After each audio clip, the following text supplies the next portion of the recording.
so that's where the game is at right now, is about water. But like our big concern is, why are they using toxics in water? I really don't understand that issue at all.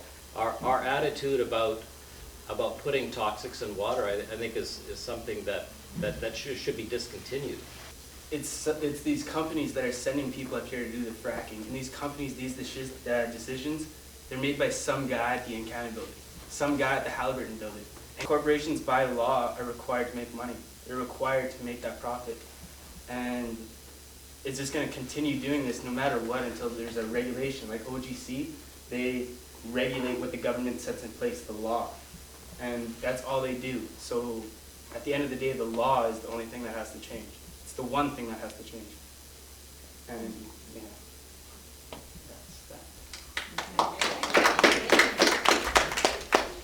Down here, and then in the winter they had a logging road that went through. This is the world's longest Bailey Bridge.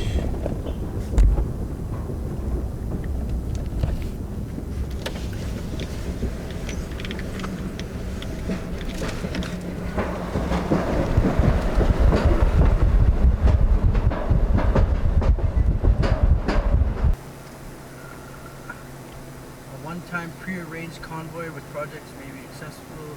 All vehicles must have a radio with proper channels.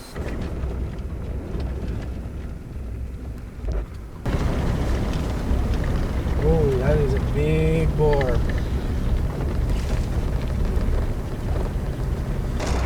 can keep coming. Okay, thanks. Look at the dust coming off of that thing. What's he hauling in? Oh, a packer. What's that? It just packs the road for as they're putting down more clay. It just pushes the clay down and compacts it. This is a camp, drilling rig. It's a tiny camp compared to tar sands camp. It used to be all over here, but they moved it Where are they moving to? down the road. I think it's a 500-man camp. 500-man camp.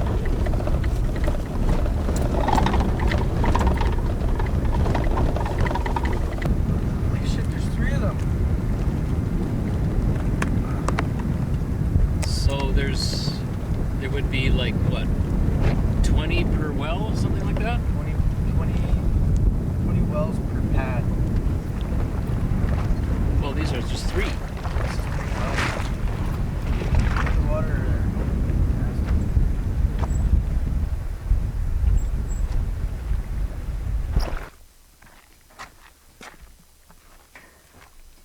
So this one's been capped and fracked just recently, right? Drilled just recently. Oh, drilled. It hasn't been fracked yet. No. Ah. No wellhead on it, eh? But yeah, she's been drilled. I wonder what's in that water, why it stinks so bad. Hydraulic fluid? Wouldn't want to fall in there. So that really stinks, eh?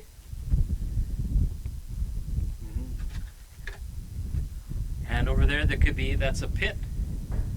It's probably drilling mud where they put their drilling fluid. Toxic? Yep.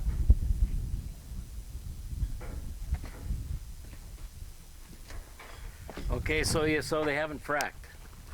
This one has been. This one in the middle? Yeah. And this is what they put on when it's finished. Yeah.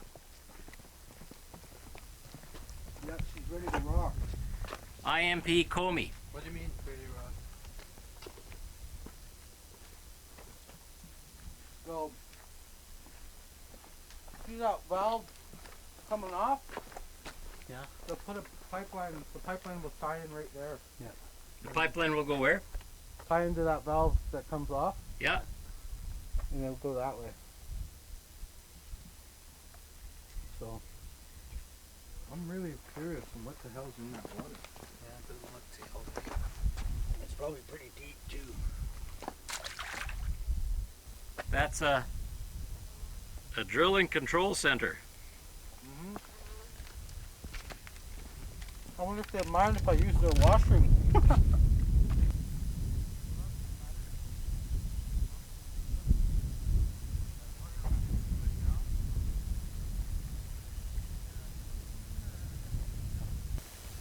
How big do you think this little duck pond is?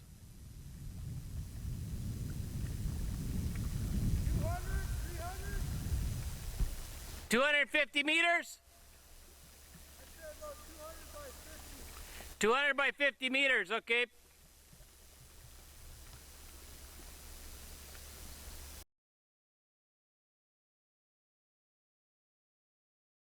Hey everyone, thank you for coming to the second annual Fort Nelson First Nation Community Water Forum. We had one back in July last year out at Shallow School. It was for Fort Nelson First Nation members. This year we've decided to open it up to the general community. I know it's a beautiful evening. That's probably the last place you guys want to be, but thank you for being here and showing that you care about some of these issues, especially water that's important to our communities. So tonight is a panel discussion. We have 3 panelists. We have George Poitras. He's the ex-chief of Mikisew Cree. He is from Fort Chip, and he has a lot of experience dealing with industrial water use in his territory. Next we have Howard Madill. He's from the Oil and Gas Commission, and Will Koop, who's from the BC Tap Water Alliance. We're going to start things off with a couple words from Chief Dickey. I'm trying to think about how to start opening this subject. The first time I heard about the Horn River Gas was in June 2008. And they had a session over at Shallow School. They had the producers and community members. So that's the first time I've heard about the shale gas. And I was sitting there, and then one of our trappers leans over and says, "Ask him about the water, ask him about the water." I didn't know about the water. And we've been on council since August 2008, and we've just been meeting with companies, and from what we've been hearing, it's just been more and more and more alarming from what we've heard. And this is the Horn River Basin. This is the shale. I'll pass it around. As Doug Roper says, it's like a hockey puck. But this is the natural gas is trapped inside this shale. So I'll pass that around. And so in order to get to the natural gas release, they have to actually fracture that shale. And they use, they've been using fresh water and special sand. And this is a special sand that we have. It's run by rail, so again. And what's really alarming is that the fresh water, we met with this one company. They said they're using 1 million liters of fresh water for one frack. And when they're saying that you can have up to 20 fracks on a well pad. So I don't know what this is. This is half a liter. Imagine 20 million or 2 million of these. 2 million of liters of fresh water going down into the hole with a combination of fresh sand, other chemicals, mystery chemicals, and it's gone. It's out of the water cycle. It's gone. And like I can remember from in elementary school, you have the water cycle. There's only so much fresh water. And when you take it out of the water cycle, what happens? And again, and where's that fresh water coming from? It's coming from wherever they can take it. Wherever. You know, there's a lake, well, you can draw it down no more than 4 inches. But where's that water coming from? So what's the overall effect on that? You know, we have a lot of musking up here. So is it drying out? Like, we don't know. We don't know the effect. And of course, you know, it affects the habitat for the animals, the birds, the fish. There's a real concern about that. And we do have OGC people here.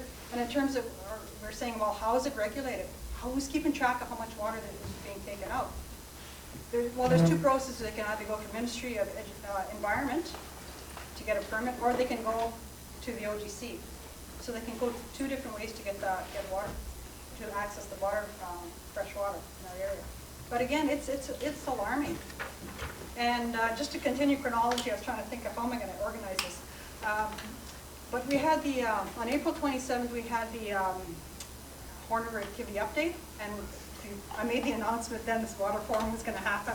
We noticed the Northern Rockies was going to partner with us, but unfortunately that fell through. And we also extended an invitation to industry as well to participate. So this is who we have. So that was more than 2 words, but I'll see. It's a pleasure to introduce Will Koop, who is the coordinator of the BC Tap Water Alliance. And Lan and I had the opportunity to hang out with Will last night, and we had some really good discussions. And I believe that he has a lot of good information to share with us. So welcome, Will. Thanks very much. I want to thank the Fort Nelson First Nation for inviting me here. Instead of flying, I drove up. It's been a long time since I've been up this way. I wanted to see the country and talk to lots of people along the way, especially south in the Peace region who have been dealing with fracking issues as well. Before I get into just making a concentrated kind of description and number crunching about water use in the Horn River Basin, I just want to give you a bit of introduction and background. It was in 1977 that I spent a summer in the Yukon with an exploration company as a student. And that was really what I always refer to as my baptism in the outdoors. And it really kind of set in motion what I would do in years after that. In the late 80s, I did a lot of voluntary work with First Nations, the Injanika Mesalinka, with their concerns about Fletcher Challenge, with their big tree farm application on 6 million hectares of land, with the Giksan with Sowetan in their court case, with the Cheslada in their struggles with Alcan, the Anaheim people fighting forestry issues,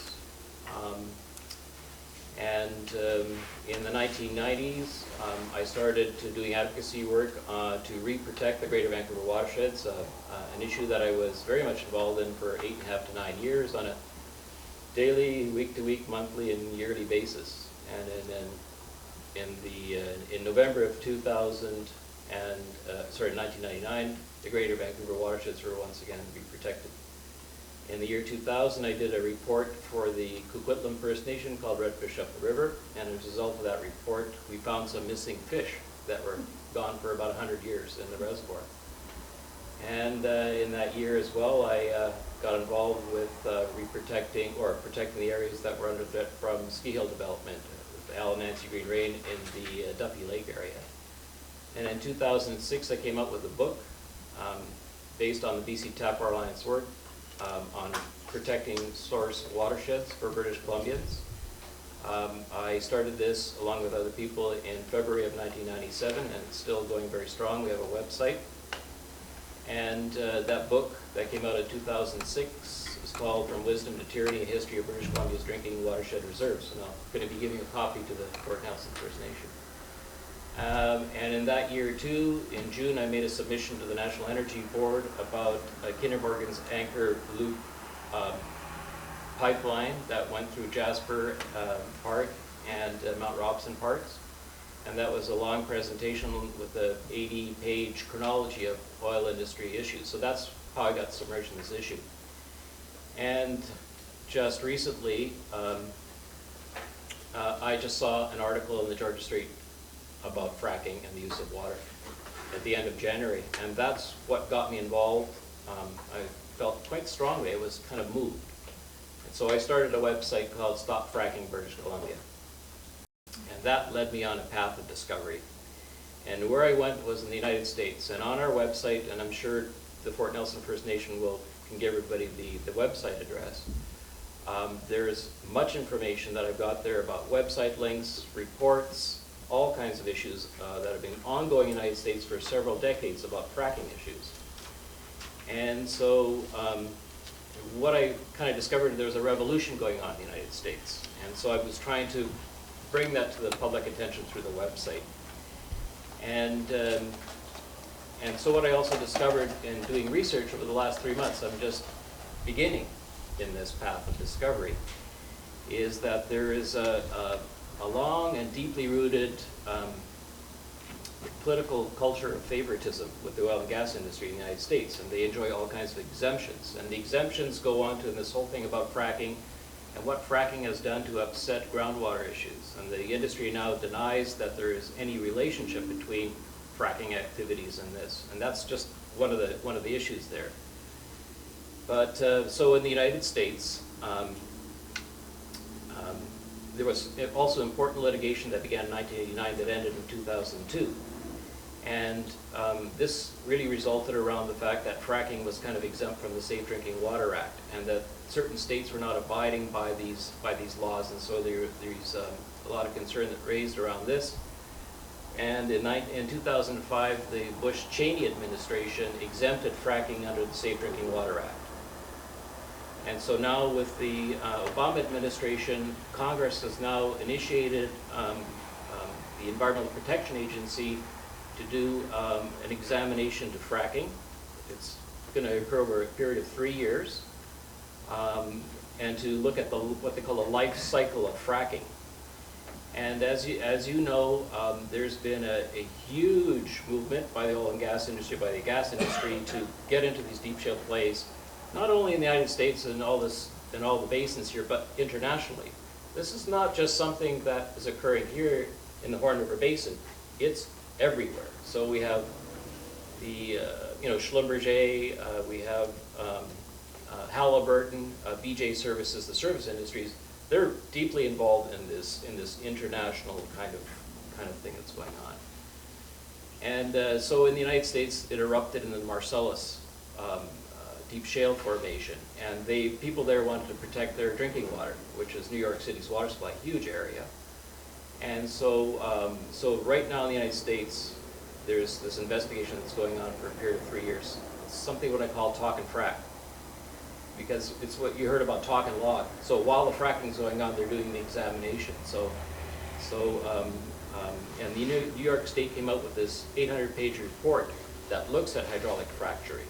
And one of the things that you have to be very careful about when looking at that is the New York State is a member of the Interstate Oil and Gas Compact Commission, which advocates fracking and denounces that it has any impacts on how it affects water. So you have to be careful when you look at that document, but it's a very valuable source. And I want to go on right now and just look and concentrate on the Horn River area. So what I've been doing is trying to look at the document. So I started looking at a sort of the larger picture, and now I want to kind of look at, there's 2 plays here, major ones. There's more here, there's the Liard as well, but there's the Horn River, and there's another one, Cordova, and there's the Montney. But I just want to focus on trying to understand sort of what's going on with the use of water through the Horn River area here. So the Horn River Basin area has been defined as an area that comprises 1.3 million hectares. And in this area, Encana has the largest holdings. The Montney is much larger. It's about 6 times larger. It's about 7 million hectares. Now, what we found out just recently is that Schlumberger, the chief hydrogeologist, Ken Campbell, reported at a conference in January that in the Horn they're going to be using between 2,000 to 4,000 cubic meters of water for each frack. Does everybody understand what a frack is and what I think you probably generally do here? Seeing that you're in one of the fracking capitals here, and so 2,000 to 4,000 cubic meters is roughly 500,000 to 900,000 imperial gallons. And so roughly they're saying that for on average the fracks here are 1 million gallons for a frack. So Schlumberger have identified there's 15 active companies here. They're doing anywhere between 2 to 4 fracks a day. Those are very active here. And in a well, that could be anywhere, a range between 8 to 20 fracks. Right now, I think it's around 14 to 20. And some of the pads now have as many as 16 wells. So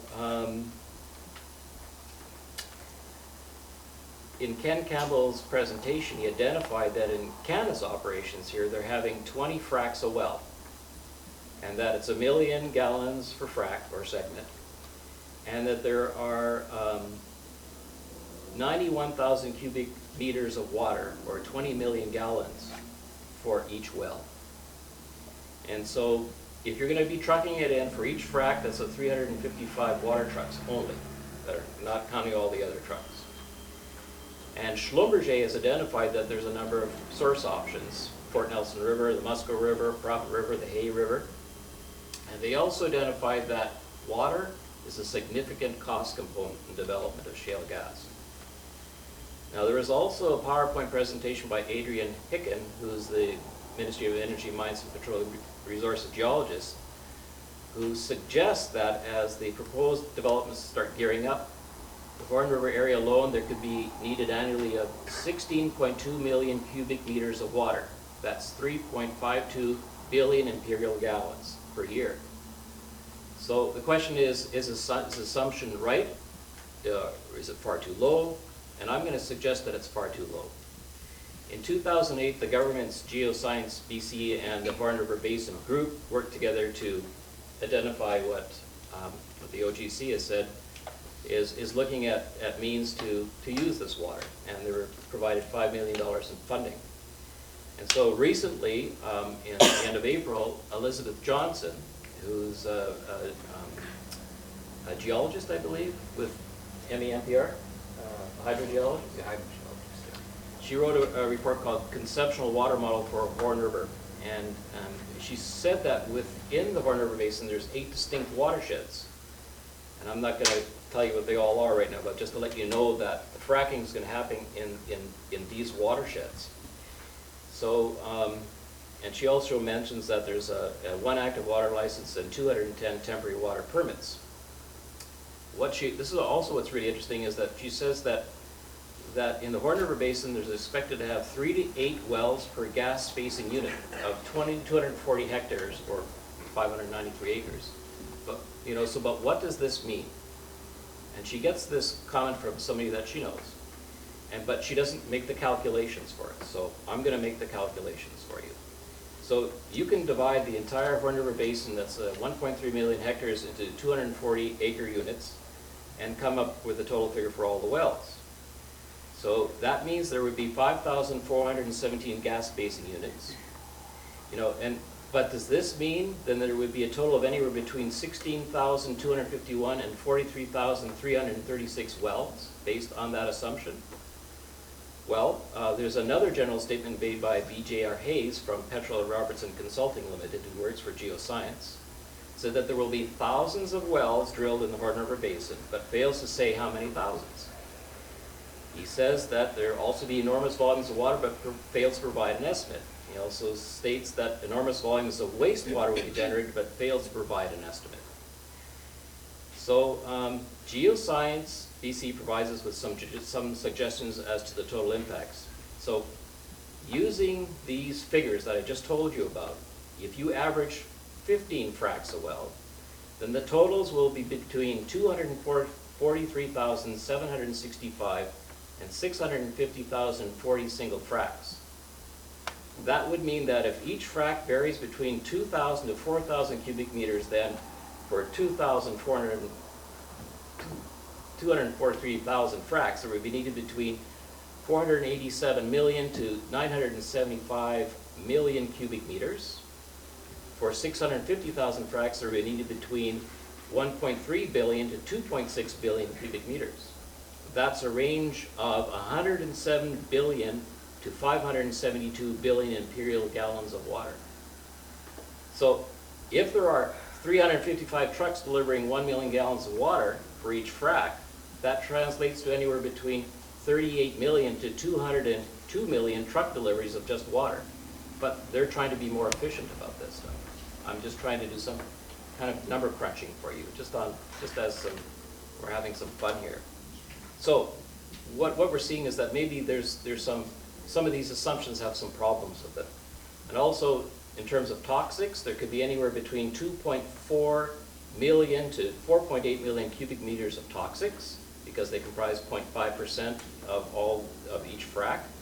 And for frac, or there could be 6.5 to 13 million cubic meters if you look at the other figure. For frac sand, there could be anywhere between 46 million to 92 million cubic meters, or for the other figure, 123 million to 247 million cubic meters.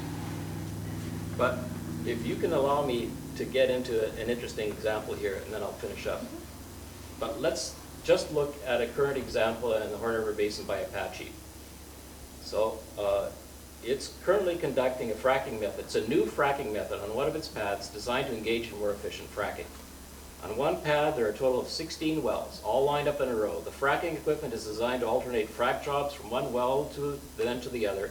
Each well drilled vertically some 5,500 feet has anywhere between 14 and 20 horizontal bores that extend thousands of feet, which means each well gets 14 to 20 fracks, which translates to a total range of fracks of anywhere between 224 to 320. If everything goes smoothly, there are between 3 to 4 fracks per day on the 16 well pad, which translates to continuous fracking anywhere from 75 to 100 days.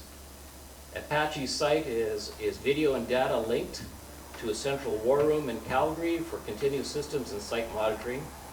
And workers live in a $20 million 500-man camp shared between Canada and Apache. So, assuming that each frac receives between 2,000 to 4,000 cubic meters, the two estimate ranges of water needed for this pad of 16 wells is between 448,000 to 896 cubic meters, or 640,000 to 1,280,000 cubic meters. That's a range of 98 million to 281 million imperial gallons of water. And so if you look at the toxics, that's between 2,240 to 6,400 cubic meters of toxics. That's 492,000 to 1.4 million gallons of water. And for frac sand, Apache will use anywhere between 42,560 to 121,600 cubic meters.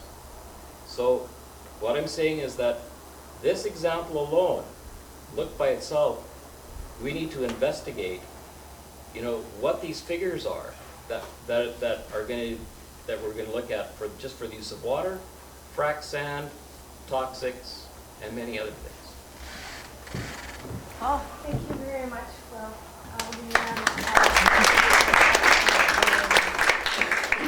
That's a lot of numbers, and I think that for a lot of us, those numbers, at least to me, are very large numbers. I could actually write them up and email them to you, and you can. I'll double check the data too. Yeah, that would be great. Two questions. One question for the guy from the Tapwater Alliance. You used a lot of numbers, and you scared the shit out of a lot of us. Like, we wonder how big is this thing? But could you give us like a comparison, like compared to Parker Lake, how much is that? Or Beaver Lake, like how much water is in one of those lakes that you mentioned? On our website, I know people are saying, well, what are we talking about? What does it look like? Can we get an idea? So, I mean, I didn't say, this is what it looks like compared to a sports center downtown or something like that, or the dome.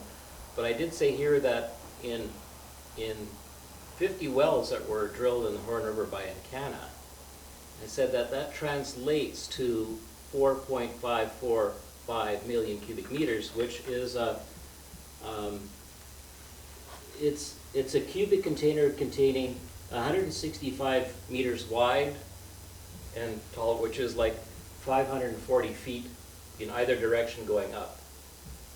So, I was trying to, I wish I could make some better illustrations, and maybe what I can do from, at least when we're talking about water, for at least for now, there aren't any figures that are being promoted. So is it a lake 450 meters across and 450 meters deep? Well, all I'm saying is that the amount of water that was used is equivalent to that. So yeah, well, that's what I'm trying to get. Get a visual picture. Yeah. Of, okay, like you see a lake that's round. Circumference right. of 450 meters across. And is it 450 meters deep? Yeah, 165 for these 50 wells. That's 165 meters across a square lake, and 165 meters down. Lake, yeah. Well, I could probably figure it out a different way. Anyways, so there are huge concerns here because nobody's pumping out the numbers, and all I tried to do here was use, from what I could find, the hints I could find, like detective work, is to try to like get a ballpark out there about where we're headed here and all this stuff, right? So the numbers, when I initially read that article in the Georgia Strait, I did find out later on that was a low estimate. It was an amazing amount of water that they were quoting from. So, I mean, at least in the short term now, we're looking at significant consequences to our, and this is water that's taken out of the water cycle. This isn't like question or comment, but just sort of response to Angus is calculating how much water, and to do that was 50 fracks. This is just a wild number, or what I know of the Fort Nelson River, but it's basically like taking all the water out of the Fort Nelson River for 2 hours is 50 fracks. So 1,000 wells is like sucking Fort Nelson River dry for a day. Holy smokes. In one spot. In one spot. You might want to correct me, it could be from one spot, not the whole river itself. So if it's equivalent to the volume for 50 fracks of the water in the river between 50 wells probably. 50 wells, yeah. Times 20 fracks. The 135 by 135 meter cube you have before. Yeah. That volume is equivalent to the bridge from the Alaska Highway to the P3 bridge as far as the river. So that's the amount of water in the river in that one spot. Right. So if you put a hose into the river and divert all the water out for 2 hours, that's the equivalent is what I'm looking at. Part of my question, I think, was asked by Angus, and just some idea of how much water is being used compared to how much water there is. And I realize that nobody really knows for sure how much water there is out there, and in some cases it may vary due to the season of the year and the climate and so on. Water tables go up and down and so on. But with all this water being used, when they're done with it, it's all going back down into the ground, is that correct? Yeah, right now. And can they reuse it? Can they use it more than once? Right now, when frack water gets returned, so they frack it, push it down, the whole bunch comes back up. The return stuff that goes back, we make them put it in a waste disposal while they don't do any surface discharge, which is, like I said earlier, is different than some other jurisdictions. And how toxic is that water, as Will was saying, and I mean, that's one of the big problems, like listening to George, that they've had in Fort Chip, is that the tar sands are using a lot of water, and that it's not being adequately treated before it gets back into the system. And so with this stuff, like, they're, from the sound of it, and in some cases putting some pretty toxic chemicals into that water, and you know, like, how toxic is that water when it comes back up out of the hole? And I guess it's going to vary from company to company depending on what they're using. It's certainly going to vary, and a lot of the water that comes back up is because they're injecting it deep, where I mentioned before, it's very saline. The salinity alone is quite high, right? So from that perspective, the salinity is very high alone, and like I said earlier, they're looking at ways of treating that to reuse it, and the waste that's generated gets injected into deep disposal wells where it's isolated from other aquifers, and it's a safe storage site. On our website, the Stop Fracking British Columbia, the opening page, as you go down, there's some, it's the Endocrine Disruption Exchange. It's a website, and it's a woman, she's about 80 years old. She's a long-time activist in the United States, and she has very carefully, or they have very carefully laid out a lot of the chemicals that have been identified. So in this, you can look at a 47-minute video where she talks about this stuff. And there's others who have been investigating all this stuff as well. But that's one of the sources, and some of those are on our website. My question's changed like 10 times. The one I recently settled on is, to Will, do you know of any models that have been developed to indicate what the ramifications of all this water use is going to be, both the surface water use and usage of the default water?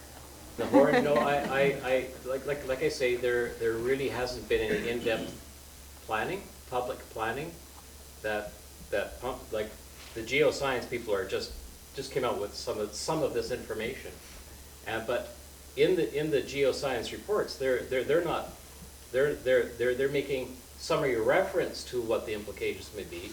They're not actually pumping out the numbers for us yet.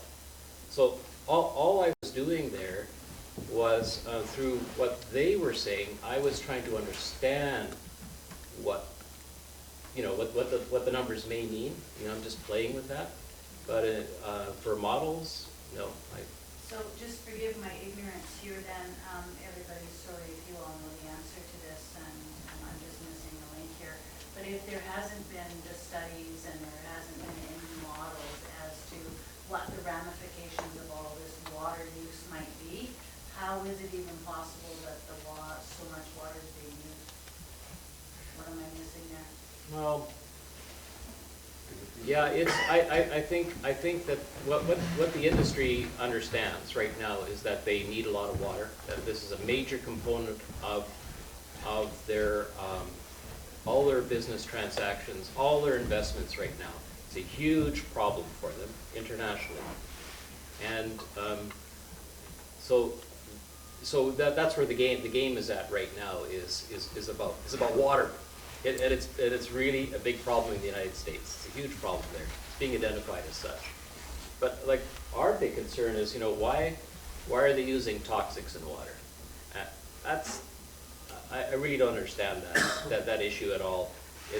I find it a problem, and it's something that that George also finds it a much more serious problem with. Is that our attitude about putting toxics in water, I think is something that should be discontinued. I know how important it is. I know that the industry is, and I've read these things, so they're trying to come up with other ways of doing this. But right now, I'm fundamentally opposed to this. But in terms of your other questions, I've only just kind of started to see the stuff because it's just being pumped out by geoscience. To Lorraine, but go ahead, Fred. Yeah, should be just quick. So this is to you and maybe a follow-up by Howard, I'm not sure. You had mentioned there was only one water license issued. I can't remember the period you mentioned, and that there were many more water permits. I can't remember the number you gave. That relates, I just read today that there's newer changes to the Water Act that will extend the short-term licenses from 12 to 24 months. Yeah. So I'm asking why and how, why this is and how it will impact, in your opinion, and then perhaps Howard can follow up with that too. Sure. Well, I really think it comes down to the problem with this present government, the provincial government, and we're dealing with a convergence of issues. One is we're dealing with a government that has been relaxing environmental regulations and getting rid of them completely. We've got a convergence in the United States under the Bush administration where fracking exploded. It's being addressed now by the Obama administration. Here, the industry stepped in too to see, a relaxed administration, which they're very much in control of at the present time.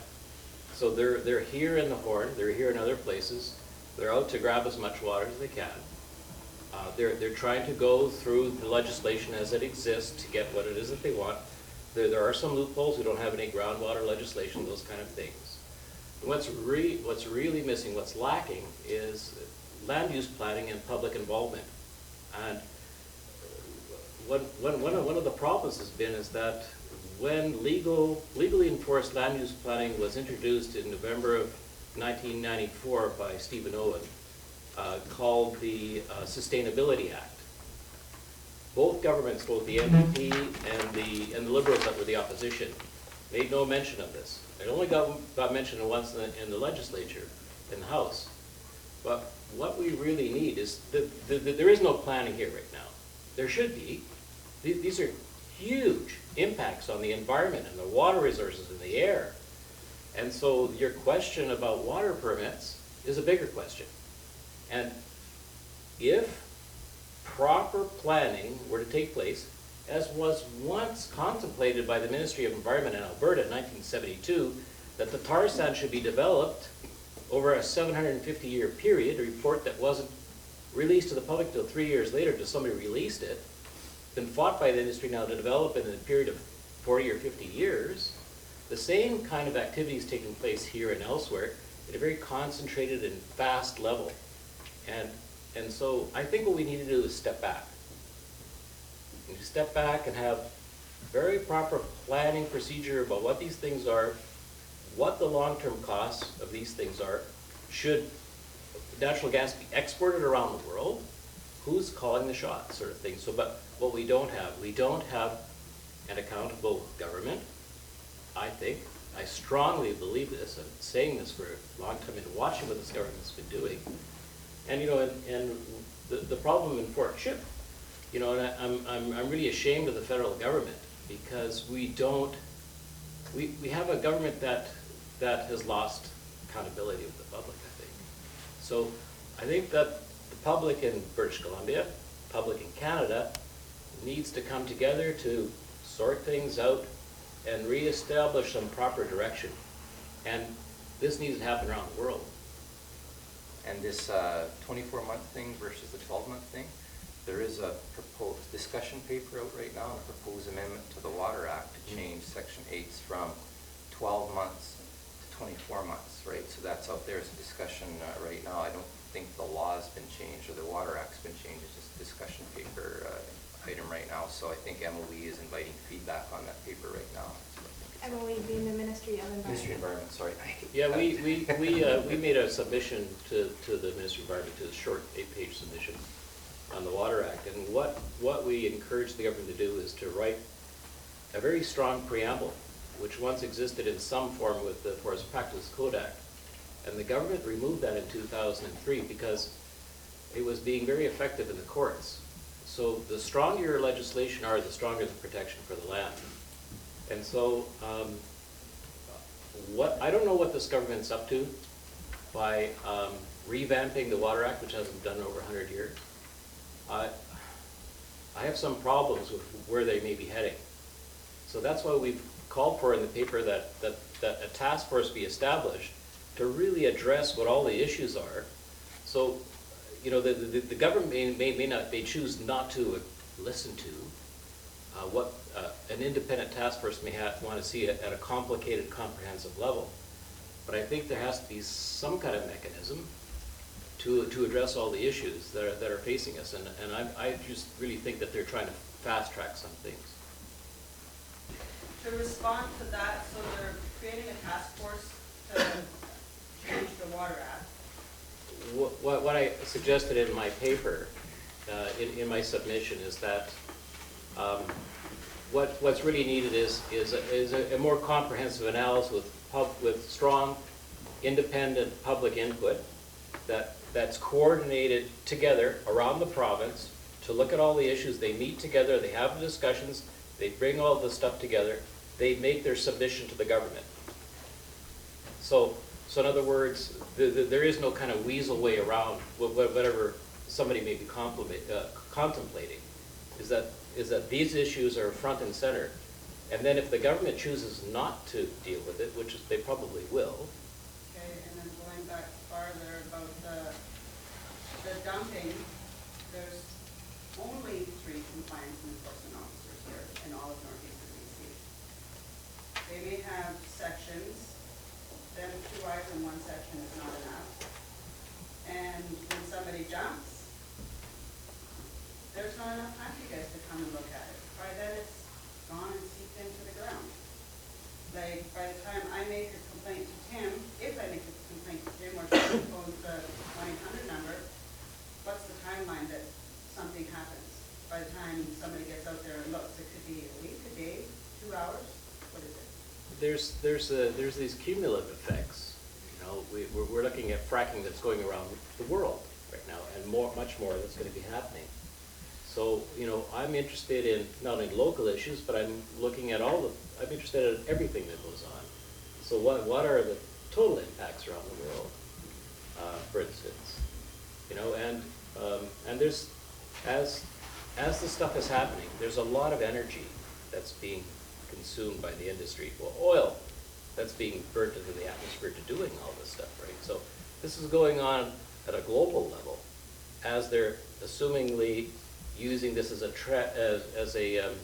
transition fuel is what they're calling it. Obviously, this is a very complex problem. It's everywhere, all over the world, like you were saying.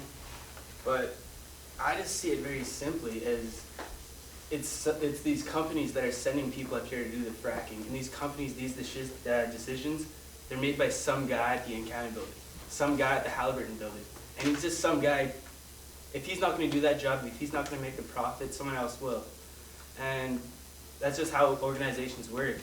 Corporations by law are required to make money. They're required to make that profit, and it's just going to continue doing this no matter what until there's a regulation. Like OGC, they regulate what the government sets in place, the law, and that's all they do. So at the end of the day, the law is the only thing that has to change. It's the one thing that has to change. And yeah, that's that. So we're going to have 60 seconds from each speaker, or 100 seconds. And we'll start with Will. To wrap up? To wrap up, yeah.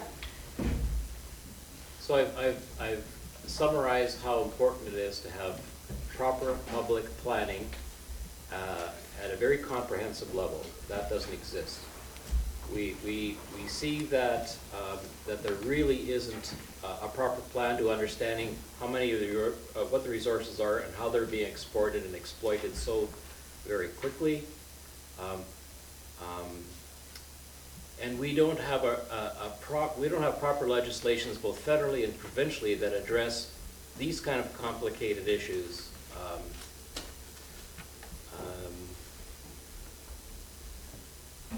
Yeah. Thank you, Will. I know there's a lot to say in 60 seconds. Thank you. Howard. Yeah.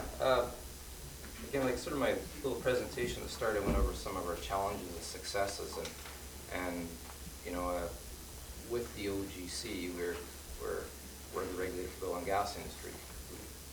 We feel we've got a lot of support out there to continue to be a strong regulator, to continually improve how we're regulating. We use forums like this to get feedback on priorities for us. We take them back. We try to set some priorities and use them to chart courses to make sure that we're trying to address the most important topics of the day. And I think from a couple of years ago with the Horn when it started to where we are today, for the Horn example and water use, some things have changed, right? We're starting to understand what the water use issues there. We're starting to develop better understanding of the volume. We're starting to better understanding things like how we can address some of the issues, like using alternative sources and those types of things. And those are we're going to continue to try to work forward on making improvements in those areas too, to try to address all those issues. I think for myself, I mean, in terms of our involvement with industrial development in the last 40 years, we always premise our relationship with oil and gas or governments from a very fundamental treaty right perspective. And I think anytime there is energy plan, whether BC has one or not, or anytime there's an application being considered for whatever with oil and gas, anytime there's a policy being thought about by the Alberta or BC or Canadian governments, I think what's important for us, and people have said it multiple times, is understanding baseline. And baseline in terms of how, by virtue of your licenses or approval processes, are going to impact treaty rights. You can't understand how you're going to impact treaty rights if you don't understand the baseline information. And so I think that's critical, and people have said it time and time again here tonight, is understanding that baseline. And I think demanding it of the government in terms of the regulator. I mean, you need to understand baselines, and similarly, oil companies need to understand baselines in terms of how you are impacting treaty rights. Yes. Actually, just before we finish, maybe we can get Chief Vicky and Lana and you folks all stand up, and maybe we'll get Angus and Rose to come up to the front as well. We'll just say a thank you to our presenters. We can give them a handshake on behalf of Fort Nelson First Station. All right. And, well, once we get you guys to come up.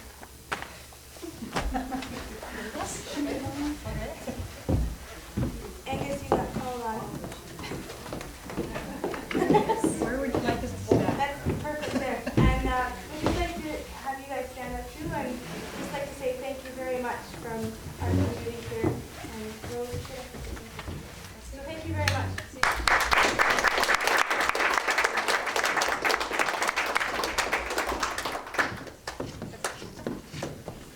So thanks everybody for being here. Thanks, everyone. Awesome.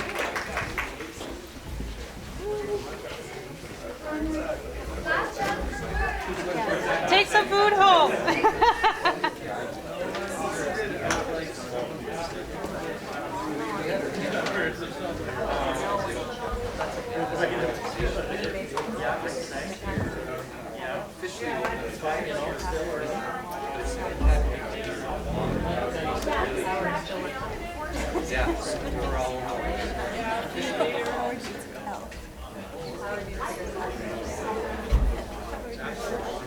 Give it